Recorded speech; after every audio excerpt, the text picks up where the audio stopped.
Today, let's talk about the effort in HEMA.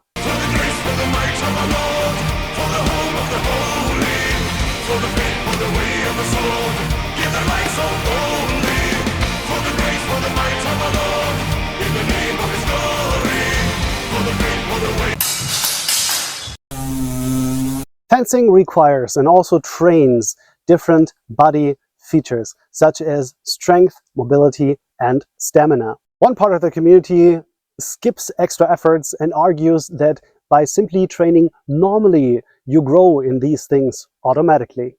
So sparring and free play definitely played a part in physical fitness. In this picture about training, we can see people engaging in sword and buckler play and also wrestling.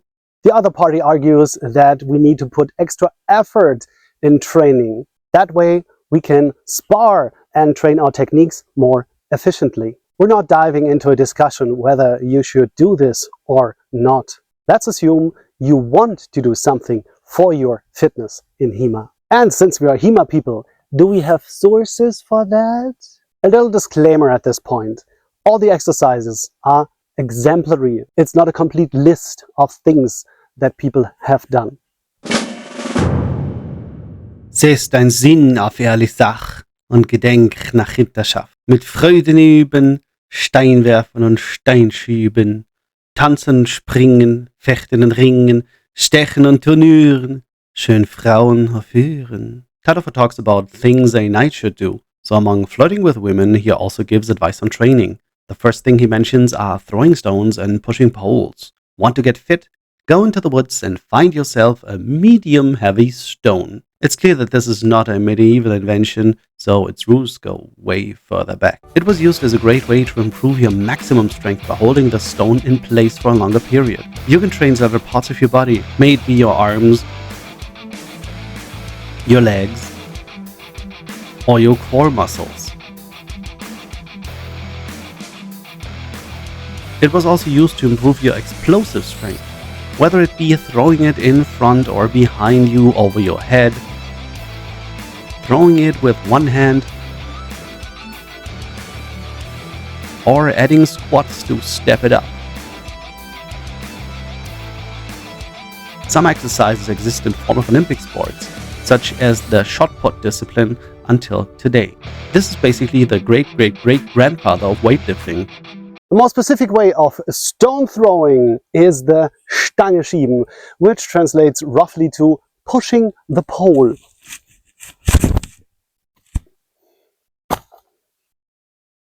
I could not find a source why this has developed, so I can only give an educated guess. When you're using a weapon in a very basic sense, the most obvious thing to do is what we call an Oberhaut, so an attack from above. This implies a motion that starts with one or both arms close to you with the weapon pointing behind you. You then propel the weapon with the strength of your whole body forward and let gravity do the rest.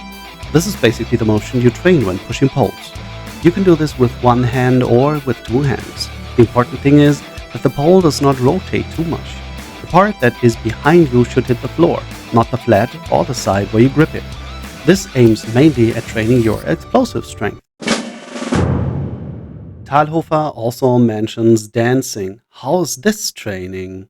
Well, anyone who has completed a jive dancing lesson and held through the whole track of Glenn Miller's In the Mood knows what I'm talking about. So grab your partner or anyone else willing enough to do a dance marathon of any sort.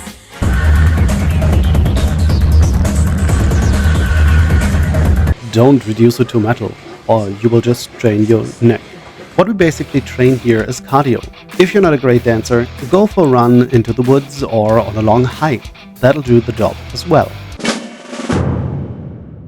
Jumping. Just up and down? Not really.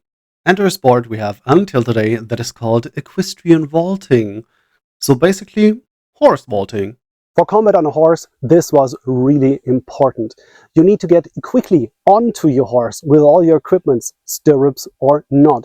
You needed to quickly get off your horse and begin fighting immediately. And sometimes you need to pick up something from the ground while the horse is still moving. Even without a horse, this is doable for us. Again, go into the woods and look for a fallen tree. You can then do the vaulting exercises, like jumping onto the horse, jumping off the horse and run a few steps, and letting items drop to the ground, then grabbing them again in one motion. This also developed into a modern sport we all know from PE class. Thanks, medieval people. Of course, sparring and free play contributes a lot to physical fitness. That applies to both with weapons or wrestling without. Apart from that, what other means do we have when we don't have a partner? Introducing Flavius Vegetius Renatus, a Roman aristocrat from the late 4th century. He wrote the Epitoma Rei Militaris about war theory. This book is still important in the Middle Ages and was copied several times, including this version from approximately 1190. One part is dedicated to the training of soldiers. He mentions several exercises, including things that we already have heard of, such as marching long distances, so to prepare to march over a long distance a day. He also talks about using wooden weapons that are twice as heavy as the real ones, so that soldiers use the real ones with ease in a combat scenario. This is easily doable. If you train one-handed weapons, use a longsword. If you train longsword, use a halberd or a Schlachtschwert. If you train halberd, use the pole from the exercise before. Let the mire inside of you take control and swing the hell out of these weapons. He also talks about hits and thrust against a pellis, which, you have guessed, is a wooden pell. I don't need to explain a lot concerning this topic, most of you are very familiar with pell work. If you don't have your own pell, go into the woods again and look for a dead tree so you don't hurt the environment. There you can let all your frustration and anger out. You can also combine the previous exercise and use heavier weapons into your pell work. This is a rather short chapter. Talhoffer gives us not only exercises we should do, but also how we should train. In this case, he prepares us for a trial by combat. In his Königseck treatise, he tells us to get up early, pray, and eat bread made from carob. We then should train hard for 2 hours. We then can go on with our daily business. Also, we should not eat food with too much fat. In the evening, he wants us to train for 2 hours again before eating rye bread soaked in water. Man, that's a hard diet. Including some basic fitness into your weekly HEMA training is quite easy and not as hard as you think, including simple equipment. As you could see, the outside world has plenty of equipment for you. It literally lies on the ground for you to pick up. Stay fit, until next time, and thanks for watching.